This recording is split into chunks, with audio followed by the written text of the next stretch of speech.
public opinion in the civilized world has grown accustomed to fast scientific progress. Already the idea of Sputnik whirling through space has become accepted, and people are saying, what comes next? What comes after Sputnik, after Vanguard? Well, the next step has been planned for a long time. It is a manned satellite, a space platform for human beings. Dr. Werner von Braun, former German rocket expert now working for the U.S. Army, suggests this design for a manned satellite. The drawing shows a rocket orbiting near the satellite with shuttles carrying cargo back and forth. The satellite itself spins like a wheel, so centrifugal force would give a sensation of weight and keep its inhabitants from floating loosely around inside. Other proposed designs are far different. After all, there's no need for such a smooth, streamlined exterior. There's no air resistance problem in space. One design even calls for an umbrella-shaped satellite, a huge reflector gathering heat from the sun to provide power. But on one point there is wide agreement. Any large space platform would have to be built in space from small segments sent up by rockets. This is a suggested spacesuit for the workmen who will assemble the small segments into the station. It's more like a one-man spaceship, really, than a suit. Tiny rockets at the top and bottom will maneuver it. Remote control hands like those used in atomic energy plants would hold the tools. And fuel, air, and even food would be enclosed inside this working unit. One purpose for the satellite would be as a launching point for further exploration. This is a suggested spaceship design. It would travel under tiny acceleration, so it needn't be strong, and lack of air resistance permits the clumsy-looking construction. This ship needs only a tiny rocket engine to travel between the planets. It's not designed to land anywhere. It would circle and observe either the moon or a planet and then return to the satellite station. Its crew and that of the satellite would have to return to Earth in a winged vehicle. Dr. von Braun suggests this design. The large wings would allow it to glide down slowly enough to avoid burning up from air friction. And Dr. von Braun reminds us that other things beside the crew can descend from a space satellite or platform. Guided missiles with atomic warheads, for instance, guided right to the target by observers in the space platform. And both Dr. von Braun and the Russians today seem to be in agreement that this kind of future is much closer than just the thinking stage. This is George Herman in Washington. That you had sighted an object of very unusual proportion, size, and shape. Could you tell me a little bit something about this? Actually stopped, and your radio actually stopped? It was an egg-shaped oval phenomena, very solid looking, and traversing at a terrific speed, coming from the Sacramento Mountains, crossing Highway 54. I first noticed our radio going out, and then the automobile engine died, and the other cars ahead of me were pulling off the highway, 6 cars in all. Did this object glow in the sky? It did not glow. It did not glow. What color would you say it was then? I'd say it was a pearl color, like a pearl, light pearl, gray color. Take some more children to the schools. Is that a fact? Will you actually go to the schools tomorrow to try to enter more children? I remember, however, being almost out down on the ground, it appeared to me that the Lord said to me, "No time to die, get up. You must lead the army." And although I had been struck at least 6 times with the steel chain, I was able to get up with strength that came from above. Personally, I have no anger, no ill will. This is just one more precious installment on the fight for freedom.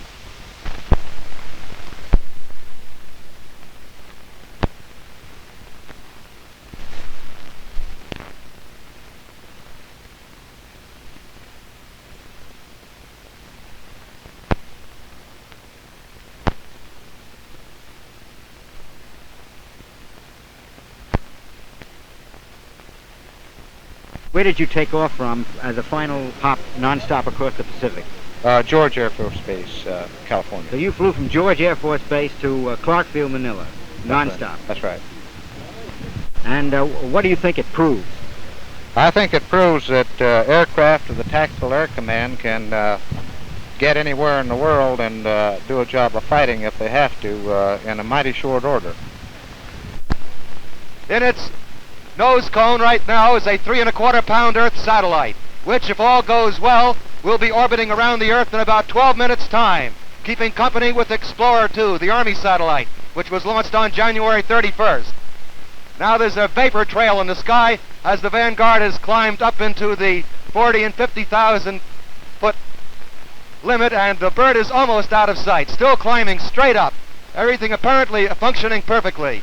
If all goes well, the first stage will fall off in just about a moment's time. The second stage will take over and propel the Vanguard up to about 200 to 300 miles in outer space.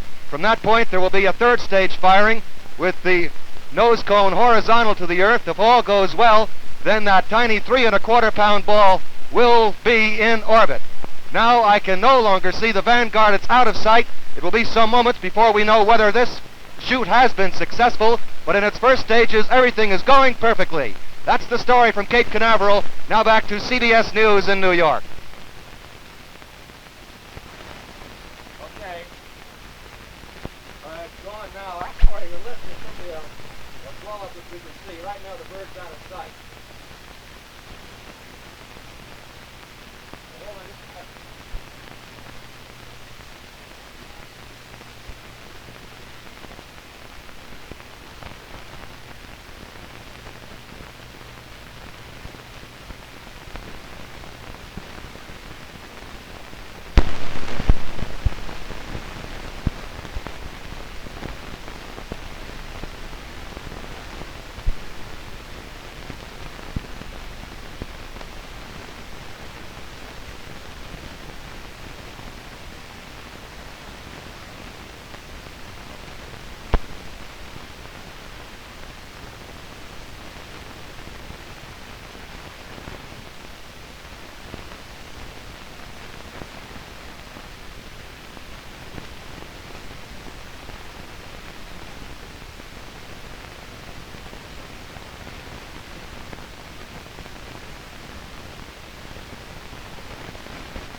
The United States took another giant stride toward outer space today with the opening of this hydrazine liquid fuel plant in Saltville, Virginia.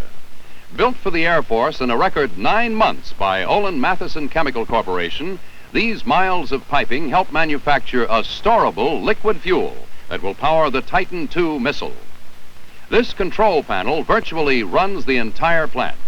Leading military and government figures attended the ceremony that heralded the official startup of the new plant. Hydrazine, an inorganic chemical fuel, can use a storable oxidizer. This makes the Titan II ready for instant launching. Here, a Titan I, the counterpart of Titan II, leaves the launching pad for a successful flight into outer space.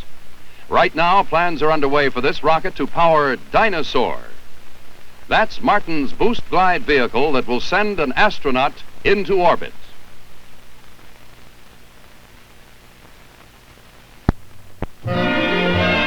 College campuses, which will be more crowded this fall because of record-breaking enrollment, will also be brighter than ever because outfits like this eye-splitting blazing red corduroy jacket and short skirt over striped leotards will suit co-eds to a T. Inspired by the kilt, here is an above-the-knee cotton play skirt and sweater. More new brashly colored sports clothes like this are featured in this week's issue of Life magazine.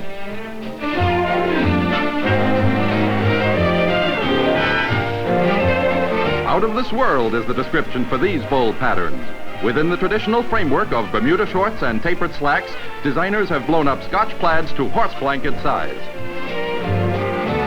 Calculated to attract attention from male students are colored wool stockings worn with outfits like this relatively sedate pleated skirt and back-buttoned overblouse. Even on this shaded path at Sarah Lawrence College, you couldn't miss a giant checkerboard alpaca sweater or a patterned cardigan, successors to the smooth cashmere.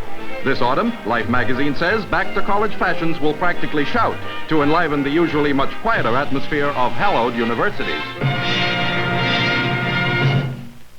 Proud of their combat history, Air Force wings at MacDill Base in Tampa, Florida, report instant readiness, capable of alerting a global striking force at the first flash of a strange radar blip. Scrambling for cargo to keep up with flight crews, this too is part of the Strategic Air Command's modern concept of intercontinental defense. Here, where the whole effort means nothing without speed, materiel and ammunition are packaged on wheels. The effort to maintain peace by discouraging war. This phase, the unglamorous but critical job of moving supplies.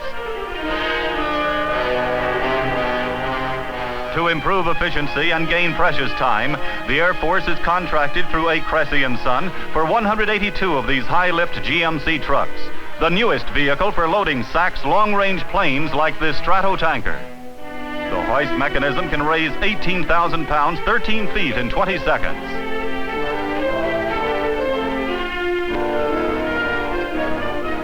In this atom age of war deterrent power, this is another effort to help Uncle Sam operate anywhere in the world on immediate notice.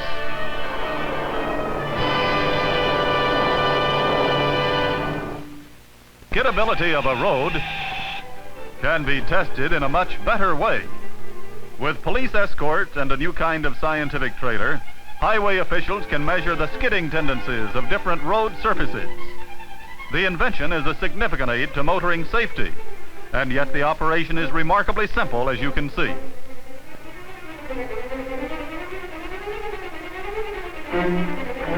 This meter can gauge the degree of skid through every avenue of a town. This town is Detroit. Just take a tank of water, make it rain with a flick of a switch, and jam on the brakes. Developed by the staff of the General Motors Proving Grounds, the skid trailer will be a valuable factor in building greater safety in the highways of America.